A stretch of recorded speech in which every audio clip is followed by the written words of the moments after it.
sudah buruk dan akan semakin buruk. Jadi saya kira tantangan Pak Emil itu memang harus kita apresiasi gitu ya. Saya siap sekali kalau misalnya ada sesuatu yang lebih konkret untuk saya lakukan bersama. Dan juga apa keluhan-keluhan yang tadi dikemukakan, gitu. Saya kira itu sangat valid sekali. Dan disitulah sebetulnya kita harus mulai belajar yang membuat satu perencanaan yang menggunakan fakta-fakta apa yang kita sebutlah kalau pendekatnya itu evidence based policy making ya. Evidence itu ini dari Bapak Marlo itu tadi evidence. Semua yang berbicara di sini itu mengemukakan evidence. Tapi sayangnya gitu ya, pengalaman saya gitu ya, ketika diberikan kepercayaan, sama sekali kita kehilangan apa yang namanya spirit untuk membela rakyat tadi ya, spirit untuk bahwa sebenarnya kita ini punya uang terbatas, ruangan juga yang namanya ruang, kalau kita bicara soal tata ruang juga terbatas.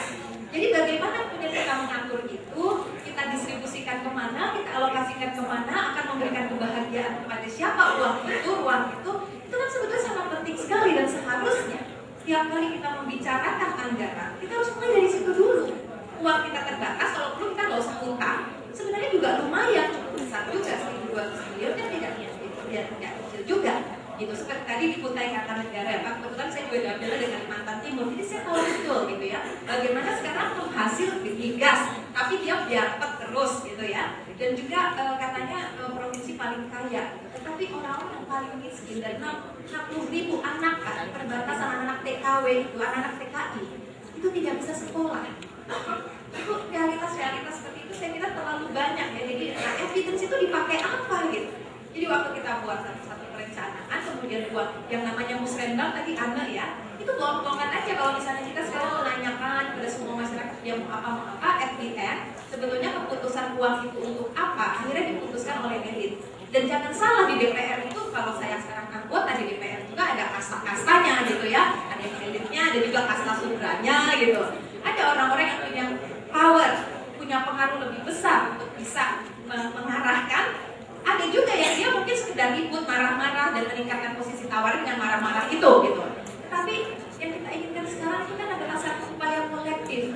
Jadi harus kolektif. Nggak mungkin satu anggota DPR, bahkan 5 anggota DPR saja, dan kita sebagai perempuan berjuang 30%, itu nggak bisa kita merubah sesuatu apabila hanya sedikit saja. Jadi itu memang harus menjadi satu gerakan.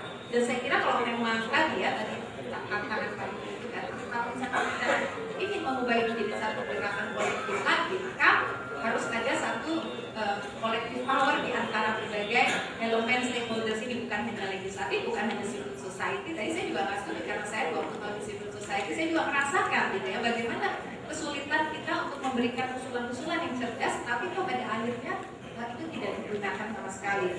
Nah sekarang mereka yang ada di lingkungan policy maker ini yang tadi samping tidak menggunakan basis fakta sebagai dasar untuk membuat satu rencana, padahal yang namanya fakta itu di Indonesia sangat heterogen, itu sangat penting. Kalau kita ngomong soal kemiskinan, satu provinsi saja Pak, di Kalimantan Timur itu udah beda-beda gitu penyebab kemiskinannya, dan kita kan seharusnya bisa menelusuri secara khas dengan konteks masing-masing daerah. Kalau perlu tiap kecamatan pun beda, gimana pengelompokan konsepsinya dan sebagainya. Jadi uang yang ada ini betul-betul tepat sasaran gitu. Kita sekarang perjuangkan dulu cost effectiveness, dan tentu ya akhirnya soal korupsi ya ujungnya ya. Nah sekarang di Dinas sendiri gitu. Terus terang kalau kita bicara soal pembangunan karakter, kita coba dorongkan itu. Kemudian ujungnya jadinya program apa? Oh, maksudkan pendidikan anti korupsi di sekolah.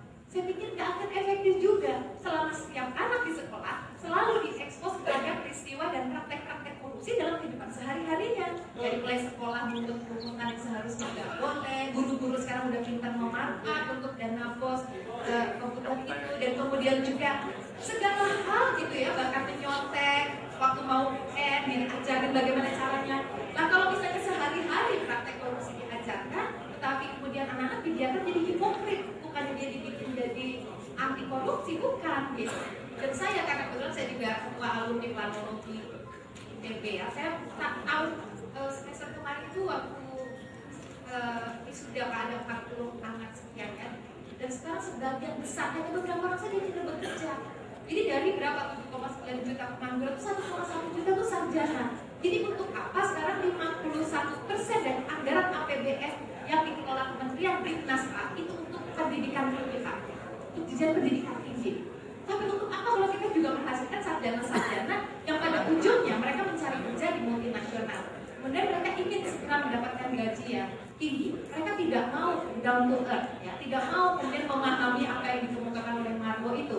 Jadi sarjana-sarjana kita, terutama di kritik ya Pak, untuk nanti teman-teman di PP juga gitu, gimana kita menghasilkan orang-orang yang kemudian justru akhirnya berpikir tidak logis gitu, karena saya ingin gaji cepat besar, gaji cepat tinggi, padahal saya tidak mungkin mendapatkan itu, akhirnya korupsi lagi yang dipikirkannya gitu.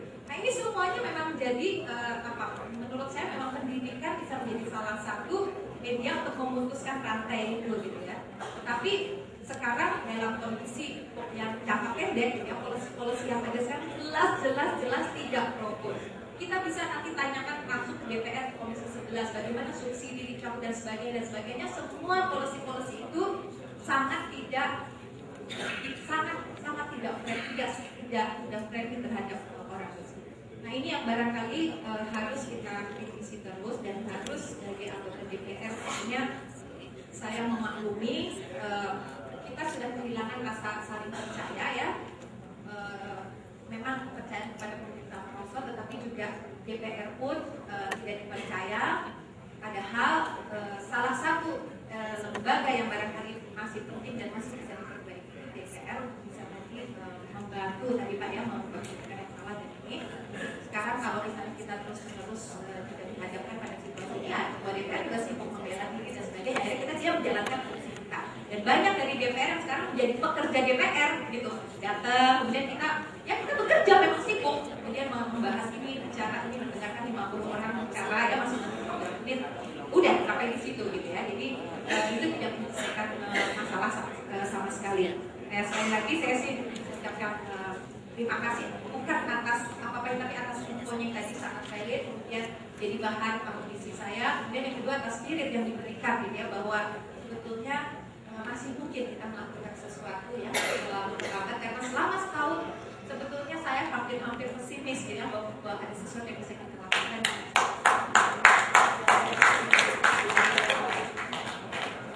Terima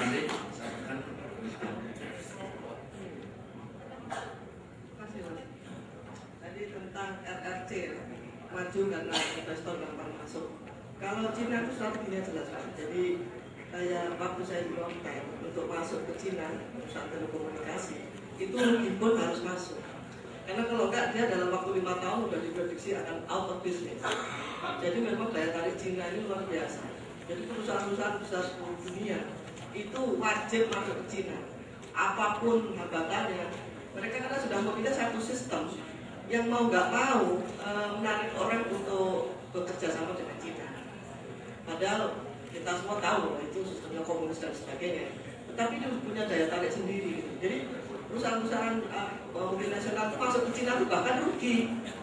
Itu udah jadi realita dan juga uang keluar susah. Gitu. Jadi tapi itu adalah permainan Cina yang begitu cantik sehingga kita sendiri juga kembali lagi kalau kita nggak ada sederhana itu untuk membandingkan.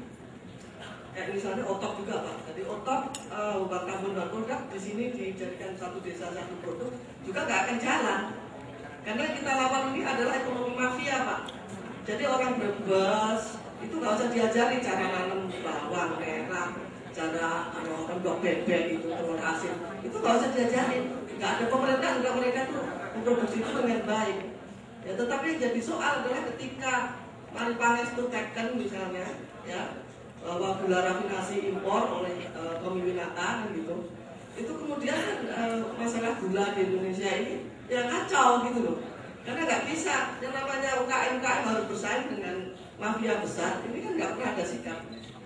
Ya contoh kedelai, ya kan, gula, beras itu semua kita impor. Ya, Mas, mohon maaf teman-temannya Hetifah itu yang sebetulnya promotor paling banyak untuk mendapatkan komisi kan gitu. Gimana? Beras kan gitu kan. Ya kan, impor beras, impor gula, impor garam aja impor 50%, daging 40%, kedelai 70%, beras 35%. Itu impor semua kan. Nah yang seperti ini, kenapa Maripanges itu ya memang cocok. Karena dia yang harus menandatangani semua itu. Nah ini gateway-nya itu di bea cukai kan di situ. Kemudian kalau masuk itu yang perusahaan besar itu dikasih jalur hijau kalau di bea cukai. Kalau yang usaha kecil menengah itu jalur merah, artinya harus diawasi. Jadi kalau bapak-bapak mau impor ikan, itu kerjasamanya dengan mafia-mafia yang hijau itu supaya nggak ketahuan karena langsung lancar jalan tol di bea cukainya. Nah ini dirancang dengan sistem komputerisasi, Pak. Jadi komputernya seperti itu caranya gitu. Jadi kalau bapak lewat UKM sampai mencret juga akan sulit. Nah ini adalah ekonomi mafia itu tadi. Jadi kalau misalnya tadi Pak Yunil mau segera melakukan action, gampang sekali. Nah 86% putaran uang itu kan di Jakarta. Jakarta itu dari situ 70%-nya ada di Glodok. Lah gitu, jadi kerjasama dengan marinir bagaimana supaya Glodok sepi, besok jatuh hasil. Itu gitu aja. Atau cara kedua, saya ganda bekerjasama dengan Gayus. Gayus ini jangan dijadikan orang jahat. Dia ini hanya satu titik dari satu sistem yang besar. Coba perhatikan cara dia bicara. Ya, pada waktu sidang yang pertama, dia kemudian nggak tahu bagaimana dia membongkar tentang perusahaan-perusahaannya tadi. Kemudian sekarang berpihak kepada pihak lainnya lagi. Jadi ini kan pelintas-pelintut ini Gayus. Gayus ini kan pelintas-pelintut. Tetapi yang kita harus baca adalah apa yang terjadi dengan fenomena Gayus ini. Gayus ini mau menyelamatkan diri dan dia adalah indikator yang luar biasa kalau Bapak banyak baca wayang. Nah Gayus ini adalah pahlawan ini nanti, pahlawan betul dia. Kenapa? Ketika dia harus berpihak ke sini ya, dia lihat anginnya kok kencengnya ke sana, jadi dia ngomongnya begini. Loh, sekarang anginnya ke situ, dia ngomongnya lain lagi dong. Supaya selamat bagaimana kan begitu ya? Kalau nggak nanti kayak Susno Doa Aji, kartunya 1 bulan habis masuk penjara. Kan ini lebih cerdas Gayus gitu loh. Belok-beloknya itu lebih jelas gitu. Nah ini bagaimana? Saya ganda ini kalau bisa mempromosikan, ya kan? Gayus sebagai pahlawan nasional, rakyat bersama Gayus, supaya Gayus kita lindungi, supaya tidak tindak-tinduk, dia membongkar dua-duanya gitu. Nah itu jadi satu solusi baru, sehingga yang namanya Dilayang itu nanti, Dilayang itu udah ada ceritanya, Pak, pakemnya udah ada. Munculnya orang seperti Gayus ini, ketika dia didolimi sana nggak kuat, duitnya pun juga udah habis, dia akan nekat. Dan dia akan untuk harga diri, kalau dia keluarkan semua seperut itu. Nah disitulah sebetulnya akan lahir Indonesia baru yang seperti kita ceritakan. Jadi kita jangan dolimi Gayus. Kalau bisa Gayus ini kita sepakat SMC ini mendukung Gayus gitu. Nah bisa nggak? Karena ya kan yang mendampingi ini saya ganda gitu. Jadi jelas dengan syarat ini. Gitu. Nah, karena ini apa? Ini sistemik semua. Sistemik. Jadi kalau apa ya? Tadi katakan otak. Saya kasih contoh ya. Kita jelas. Tapi gara-gara banjir kendala finansi ini, investor kemudian lihat loh, kok menjalankan kereta seperti ini? Untuk apa ini UKM? Saya berpartner dengan UKM untuk tahun 2000. Gak jadi, Pak.